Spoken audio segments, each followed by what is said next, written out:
Howdy everyone, Hot Sauce Z back again for another Battlefield 5 video. Today I want to give you guys my quick review of the Pacific weapons, as well as some other notable changes that shipped along with Update 5.0. I finally got a chance to sit down this morning and play the game now that 5.0 is here, and decided to go about it like this for you guys. I played 4 rounds, one with each of the new guns, and then also did a bonus round since it happened to land on Fiel Conquest Assault, so that I could play around with the new Fliegerfaust gadget, as well as the improved AA turrets. So without further ado, let's dive in. Starting with the M1 Garand here, I have to say, I like the weapon. It's got a quick rate of fire, with pretty manageable recoil, and it's quite powerful. The ping at the end of a clip is extremely satisfying as expected, and I went on a pretty good tear with this one right off the bat. The iron sights are nice, I didn't feel the immediate need to slap the 3X on the weapon, and I was perfectly content going about my business with its stock setup. I found myself frequently able to 2-tap people with this weapon as long as I was hitting heads. In my book, that makes this a good one for popping those guys peeking over fortifications and walls. I look forward to exploring this one more, leveling it up, and showing you guys what specializations I like for it. Moving along, we have the Type 100 SMG. I got a bit of a slow start with this one, but once I got adjusted to the way the weapon handles a bit more, I was able to snag a few more kills with it. I like the way this weapon looks, it's very neat, and I was quite surprised to discover there was a little bipod on it because it's very sneaky hiding under there. So that's a useful feature not unlike what we have on the current beast of a medic weapon, the ZK. I posted up on a wall to try it out with lacking results, but the option is there if you are holding a particular angle. Another more disappointing thing I noticed using this weapon is that I guess I want it to be stronger than it is. I found myself frequently letting off the trigger before I had fully killed an enemy. Now a lot of that is just me not knowing the weapon fully yet, but it is something to be aware of if you're one of those people like me who falls into the trap of sort of timing your kills out. I had been using the EMP before the Type 100 dropped, so maybe that means the EMP kills a bit faster, probably owing to its slightly higher damage numbers. In the long run, this is a non-issue because you'll just adjust the weapon's handling. The new support weapon is the M1919A6 Browning machine gun. It's another MMG, guys. The most notable difference between it and the others is a massive bump to control and a small one for accuracy. This weapon fires noticeably slower than the other MMGs, which I guess is what gives it the better handling. In the one round I used it, we were defending the artillery here at Narvik, and I snagged a few kills but didn't go on any crazy streaks. I can see that the Browning MG worked much better on sustained fire, as is what the game sets up for you, and it starts off with a massive 250 ammo belt tucked in, so there's plenty of bullets there for suppressive fire. You also do not pull the barrel from this one on overheat. There's something else going on. Maybe someone can explain down in the comments on that one. I can't really say if I like it more than the other MMGs because I'm not particularly fond of using any of them, but this one isn't bad. I'll have to give it its own day to really dig into it, specialize, and see what I like and don't, and then get back to you guys. Finally, of the new weapons, we have the Type 99 Arisaka. Full disclaimer, I am not a good sniper, so there's not really going to be a good clip on this one. Additionally, I've been trying to level out the anti-material rifles for the past few months, so it's been quite a while since I've used a bolt action at all. That being said, I enjoyed this sniper. It has identical stats to the Gewehr M95, but with a slower rate of fire, making it one of the more damaging bolt actions in the game. If you can center on the enemy's head and shoot, they'll drop with this one. I didn't find the slow rate of fire to be too off-putting, but that could be because, again, I was coming from the anti-material rifles, which are even slower. Overall, great weapon that I look forward to leveling out and specializing more to see if I can improve my sniper play.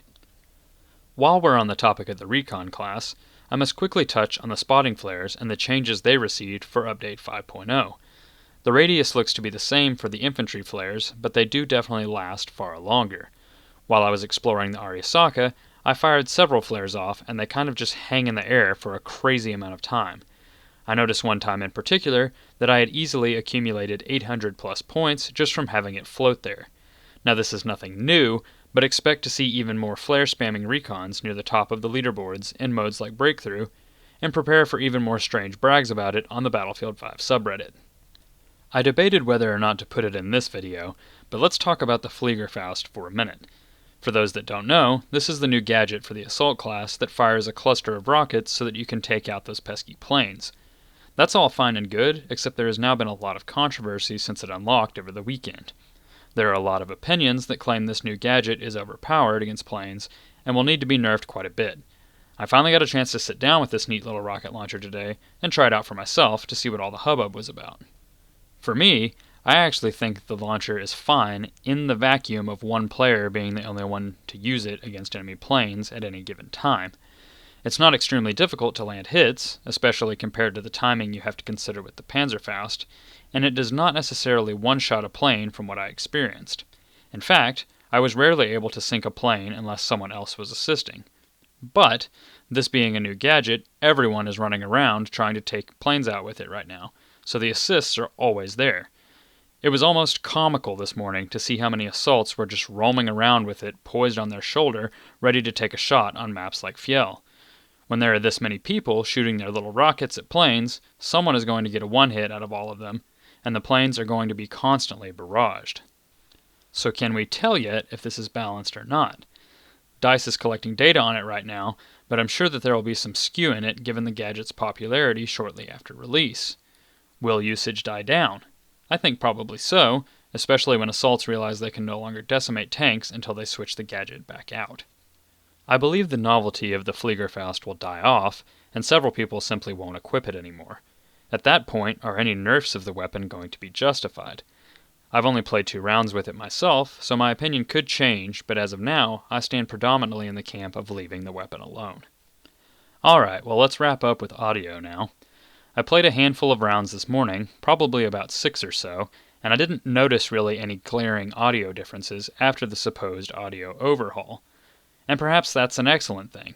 It's probably good that I never felt like the audio was sticking out. That means that it is blending fairly seamlessly into the experience of the game. Weapons were supposed to be more punchy after Update 5.0, but I didn't notice much difference. It could also be that I was playing with the new weapons, so I couldn't compare the audio to my memory of the guns I was working on, like the STG or the EMP before.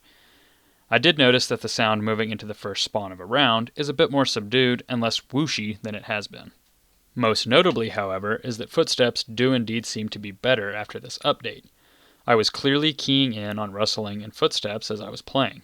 Now, oftentimes I reacted too late to actually save myself, but it's good to know that I could have if my skill had been just a little bit better. It's easier to differentiate enemies from friendlies now, and you can tell that the movement audio has been tweaked. I was playing with a headset attached to my Xbox One and had my audio preset set to stereo and headphones. I'm going to tweak this over the next few days and let you guys know which of the audio settings I prefer after this audio overhaul. Overall, it seems like the update has been a good one, and it has been received well by the community. I haven't noticed any kind of performance issues or glaring bugs either. DICE admitted that they broke the Xbox Home button again for EA Access subscribers shortly after the update went live, but I believe that has been fixed already, as I was able to press the Home button and capture what I needed for this video earlier today. This update seems to continue on with the success the previous update had, and Battlefield 5 seems to finally be on the upswing, coming up on a year after launch. So what do you guys think of Update 5.0? Have you had a chance to play it yet? Did you notice any game-breaking issues with the update? I'd love to hear about it below in the comments. If you enjoyed the video, then be sure to click the like button and consider subscribing for more Battlefield gameplay and news. This has been Hot Sauce Z, and I'll see you guys at the next upload or streaming over on Twitch. See ya!